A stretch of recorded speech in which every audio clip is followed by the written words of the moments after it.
nous avons été libérés dans ce petit village, bien avant la libération de Paris.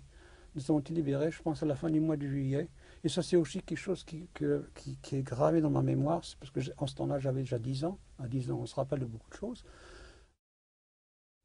On voyait des Allemands qui étaient en pleine retraite avec leurs bicyclettes, leurs camions blindés, leurs motocyclettes, qui filaient dans notre village à peu près à 30 km à l'heure. Ils allaient vers l'est, ils allaient vers Paris. Et puis il y avait des roulements, et puis on entendait des bruits de canon, qui étaient peut-être, il y avait peut-être un petit combat, une petite bataille, peut-être à 20 ou 30 km d'un petit village, on entendait des bruits de canon.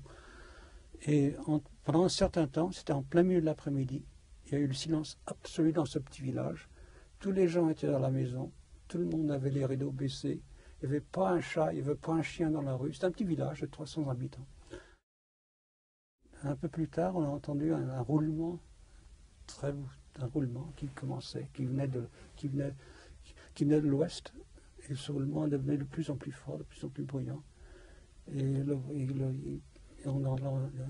de plus en plus fort. Et quelqu'un a osé lever le rideau.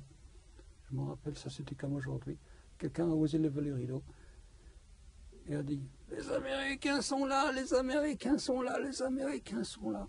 Tout le monde est sorti, les drapeaux français sont sortis. Je ne sais pas où ils étaient, les drapeaux français. Je ne sais pas s'ils étaient dans les casques, les matelas, dans les greniers. On ne les voyait pas avant. On voyait le drapeau français avec l'emblème du maréchal Pétain, avec Salakosak, etc. Mais on ne les voyait pas. Les drapeaux français, les drapeaux anglais, les drapeaux américains, je ne sais pas où ils étaient sortis. On ne les voyait pas, on n'avait pas le droit de les voir. Ils sont sortis, tout le monde est sorti dans la rue du petit village.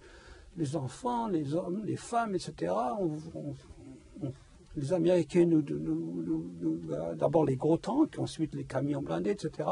Les Américains nous lançaient du chewing-gum. On ne savait pas ce que c'était, nous, le chewing-gum. On n'avait jamais eu ça. Ils lançaient du chewing-gum, ils lançaient du pain blanc. Les Français ne savaient pas ce que c'était, le pain blanc. Ils lançaient du pain blanc, des morceaux de chocolat, etc. Et c'est comme ça que nous avons été libérés.